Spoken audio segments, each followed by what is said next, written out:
the Democratic National Convention chair's consultant firm were paid millions of dollars last year to help companies block state labor protections. Love that for the Democrats.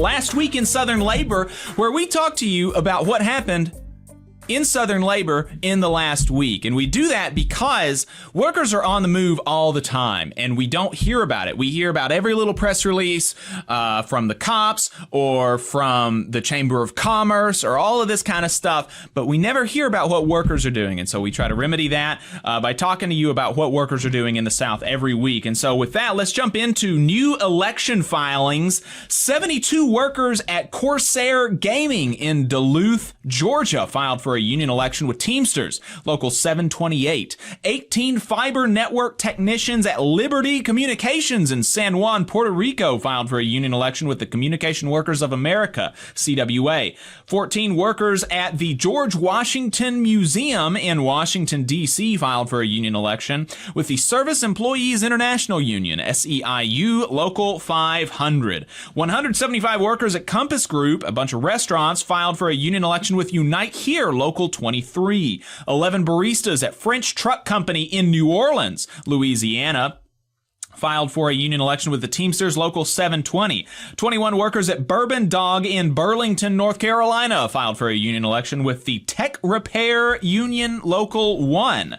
55 workers at Novo Health Services in Atlanta, Georgia, filed for a union election with Workers United. 64 workers at Yadkin Valley Telephone Membership Corporation in Yadkinville, North Carolina, filed for a union election with the Communication Workers of America. 5 workers at Trident Military Systems in San Antonio, Texas, filed for a union election with the International Association of Machinists and Aerospace Workers, IAMAW.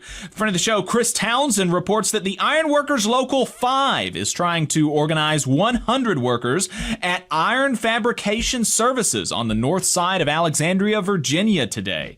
The company has already fired 30 workers as they continue to play legal games with the National Labor Relations Board to avoid an election date.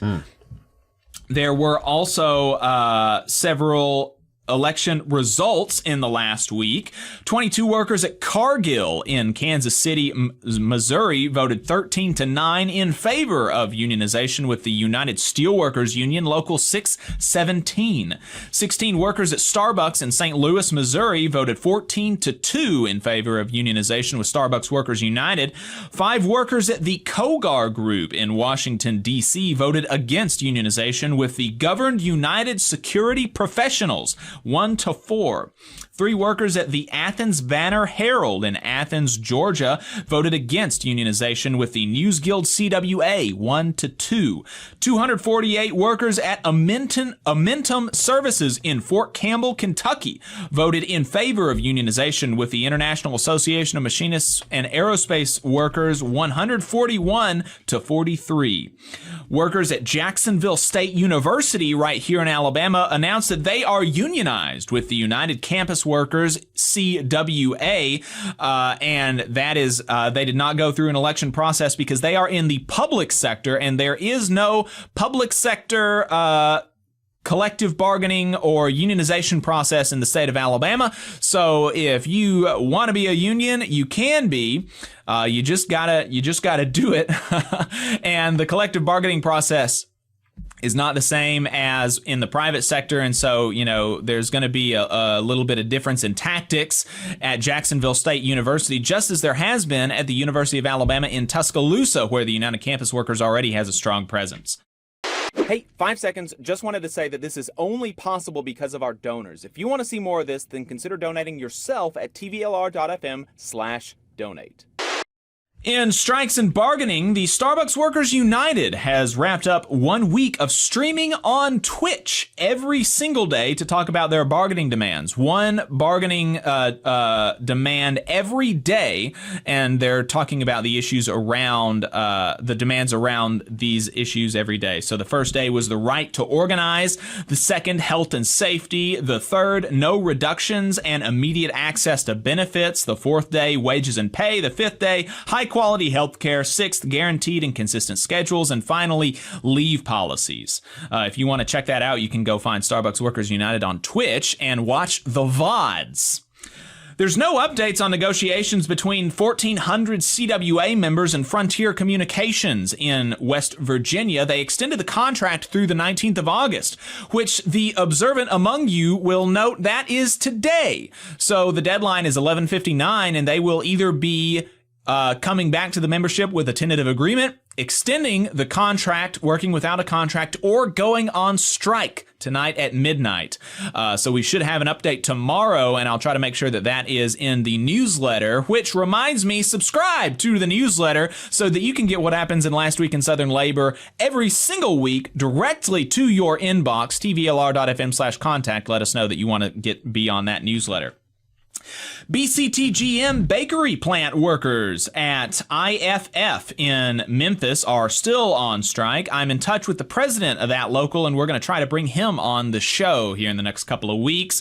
The UAW will hold a strike authorization vote with their members at the Big Three automakers next week. The contract expires on September 14th, and UAW International President Shawn Fain has indicated that he has no intention of forcing his members to work after the expiration, so we could be looking at a 150,000 worker strike in the auto manufacturing sector, which represents 3% of the United States GDP, according to some estimates. UPS Teamsters continue voting on their tentative agreement, and voting closes, and the votes will be tallied Tuesday this week on August 22nd. In politics and legislation, the American Prospect, has a new report out that the Democratic National Convention chair's law firm or consultant firm, Dewey Square Group, helps companies block labor laws. Oh my gosh. Isn't that great? Minion Moore, who is the Democratic National Convention chair, leads state and local affairs for the Dewey Square Group, who were paid millions of dollars last year by a Lyft-funded industry group fighting state labor protections. That's great. Love that for the Democrats.